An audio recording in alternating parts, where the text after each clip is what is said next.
Hostels. No matter how filthy, or run down, or noisy, or bed buggy, or moldy, or crowded, staying at a hostel will always hold a special place in my heart, for their strange power in reducing the human form down to its most basic, primitive form, and bringing out the traits that are rarely present in daily life, which can suddenly become the most glaring thing about you. No matter how prepared you are for the potential chaos, staying in a hostel has the fun side effect of reducing you down to your most fundamental traits, and as a result, certain stereotypes abound. And just to have some fun, here are some of the people you always seem to meet during your hostel stay. First and foremost, you will encounter Germans in your cute little socks with sandals ensemble, desperate to enjoy their gap year before their miserable existence of getting a job and existing as a human being slave in Germany begins and starts to sink in. They're determined to spend an extended holiday somewhere far away where it's warm and sunny, perhaps Thailand or Australia, before returning to the land of humorless people, sterile architecture, and whatever the hell Berlin is. Every second of fun must be planned accordingly, because the reason rules exist is to regulate the fun. And God forbid he has an ounce of too much fun before lunchtime. Forget desert ruining supper, it's fun that's the real appetite killer for the German. This can manifest in rather amusing ways, especially when they utilize the hidden power of Joseph's holiest relic, the towel. By waking up at the ass crack of dawn at 4 a.m. to drape it over everything and thus reserve the most prime chair real estate on the beach, or even just next to the pool. Maybe he can't invest in the buildings back at home, but he sure as hell will in the beach chairs in Phuket. Then they go back to bed, wake up and have a pleasant breakfast of milk-soaked granola with raisins, and finally mosey over to the towel, perhaps not until noon. In general, you'll be able to spot them by their insistence on being way too overprepared for anything, or by their sandals with socks. Anyways, if you'd ever like to ruin a German's vacation, hide their towel. Of course, we can't forget the drunk British tourist. Every day is spent drinking beer on weird, pungent, murky ciders, morning to evening. As the day goes on, and the more they drink, their accent becomes more and more indecipherable. And by the time they come from whichever Irish pub is closest to the UNESCO site, they're so wasted you can hardly understand a word they say, and later you'll find them puking in the stairwell before they head upstairs to pass out for a few hours before waking up to start all over again. They're becoming a rarer breed than they used to be, as many countries such as Spain, the Netherlands, and the Greek islands are cracking down on this sort of behavior, beginning actual ad campaigns to keep them away. Do not come. Also, oddly common to Brits is the person who booked the ticket only because it cost only £10 with Wizz Air to fly out of Luton and now has no clue where they are or what they'll do, and will ask you questions similar to an alien who just dropped onto planet Earth and has yet to learn that the internet exists. They'll grill you, what do I do here, where am I, what language do the locals speak, is the food safe? To which, feel free to make up answers as you please. For whatever reason, Bucharest attracts tons of these people, and I'm not talking about people who accidentally come there thinking that they are actually on a flight to Budapest, although that is hilariously common enough to be its own micro niche on TikTok. I'm talking about people who saw a weekend flight for 15 euros, took it, and seemingly cannot be bothered to Google anything about where they landed, and so just sort of walk around in a daze until guided by their hostel mates to an itinerary that they fulfill with indifference before going home saying that everything was fine but nothing great. Then you'll meet the Americans, who are on their first ever vacation outside of America and are overly excited about everything being so different from what they're accustomed to. The most immediate manifestation of this being unsure of how to navigate public transportation, and you can often find them being loudly upset at a ticket machine in the metro, having lost all hope in figuring out how to navigate this utterly bewildering method of transportation, which the meager American mind can never comprehend. In its most extreme, they'll give up and cab everywhere while gaslighting themselves how it doesn't matter because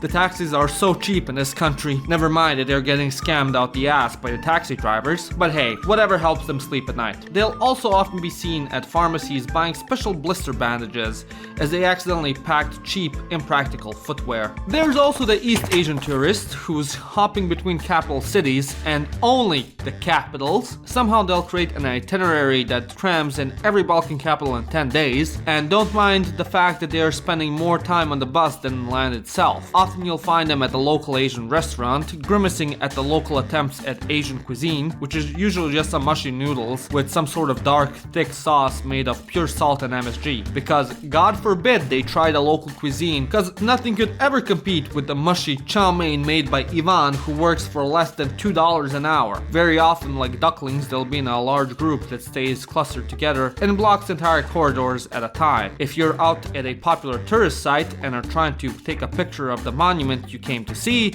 you'll have better luck waiting for the sun to engulf the earth than all of them moving out from the spot and letting you take the damn picture. Outside of the hostel, they'll be found blocking busy sidewalks and taking selfies with mundane daily objects like trash cans and buses. Why? God only knows why. If you die before me, please ask him and write in the comments if heaven's Wi-Fi is good enough. In the hostel's lounges, you'll find the seemingly sullen, long-haired Scandinavians hanging out, always keeping a massive personal space bubble between themselves of at least 2 meters distance. It's not that they are unfriendly, they're just Scandinavian. If told to smile, they'll grumpily insist that they are smiling and they're enjoying themselves. And they're not lying. It's just that they need to be under the influence of some sort of substance to be social.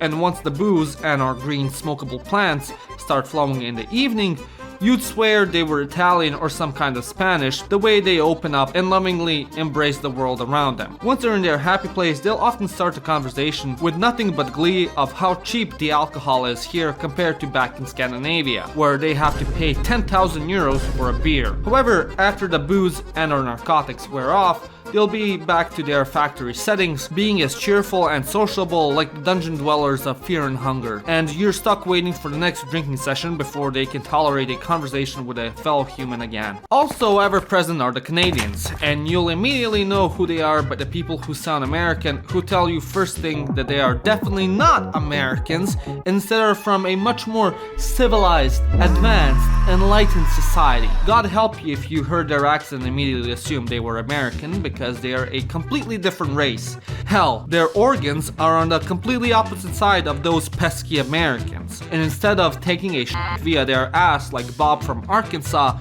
they do it through their mouth. Though they won't admit it, there's nothing the Canadian loves more than being booked in the same room with an American so they can coo and cluck at how unfortunate it is that the poor Yank has the misfortune to be from such a troubled shithole of a homeland where he has to pay a bazillion Big Macs just so he can get a bandage at the hospital, and he'll never know the joy of being from the beautiful, perfect Canada where everyone and everything loves each other and sings Kumbaya every single day, all day. All the while the American is distracted by trying to remember if Toronto is the capital of Greenland or France. One of their favorite stories to tell is how American travelers pretend to be Canadian while abroad because they are oh so much better. This is a lie, and they're trying to get your approval. Just be like their father and ignore them, and they'll start acting normal again. Then you'll find the universe's favorite kind of guy, the French guy, befuddled why everything is so different than it is in France. Sacre bleu!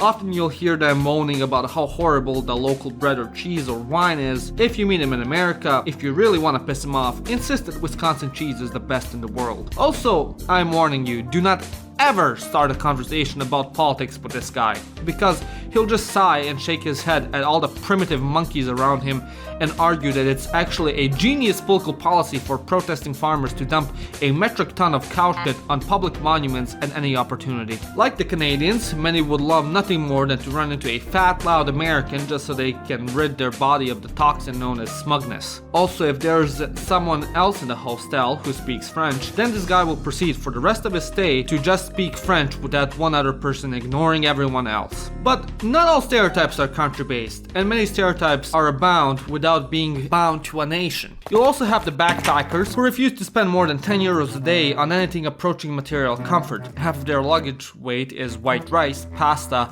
squashed loaves of bread, cereal, and Tupperware. Some people will take this to absolutely insane degrees. My fiancé once did a trek in the accursed Alps in Albania, which goes up and down a couple of mountains and takes the entire day. One guy she met was so against spending the extra money to purchase snacks at the small cafes on the trail that he packed his own food. However, he figured the best bang for his buck was milk and cereal, so he packed several liters of milk, multiple full boxes of cereal, as well as other perishables like fruit, and proceeded to take a break every 90 minutes or so to pour himself another bowl of cereal. In retrospect, absolute Chad, but if I see you doing this on my trek, you're getting the Mufasa treatment and getting thrown off the mountain. These people will also be so adverse to spending even a cent more than their meager budget allows that they'll basically carry a full set of camping equipment wherever they go, even when they're somewhere a meal can be acquired for a couple of euros. If you're especially lucky, then you can witness the show of the couple that's steadily learning that they're actually not compatible and are coming to the uncomfortable realization that they hate traveling together, and maybe hate each other as well. Traveling, as I said before, has a knack of bringing out people's deepest personality traits to a head, and to be frank, sometimes these traits suck. Hell, most of the time they suck because people suck. Maybe a guy is finding out that his girlfriend is way more high maintenance than he thought, or she's finding out that he refuses to eat anything but the artist's delight, chicken tendies and fries. And of course, under no circumstance ever can they touch each other on the plate. But either way, it's incredibly uncomfortable to watch two people tiptoeing around the fact that they actually might not be compatible at all, or to have to pretend to not be there as they have their 10th fight of the trip so far. But hey, if you're looking for an easy opportunity to score, be the shoulder to cry on, and your hostel stay might just get that much better. Now, it takes all sorts of people to make the world go round, and while hostels are magnets for the strange and bizarre, meeting these people are most likely to enhance your vacation and ruin it. And you should not discount the possibility of these strangers helping you create new, precious memories. Embrace the silly, and don't forget to always check for bedbugs before you go to sleep. I'm serious. Anyways, what are your favorite characters you've met while traveling? Let me know in the comment section down below. And if you're new to the channel, click that subscribe button and check out some more of my work. And if you've really liked it, become a member like these wonderful people. Supporting the channel helps me in creating more of these videos and going to further destinations in the future. You can also go and check out the ironicshop.com where you can get yourself a great shirt or my board game. All helps funding the channel. My name is Janos and you've watched Living Ironically in Europe. Hey, why are you leaving?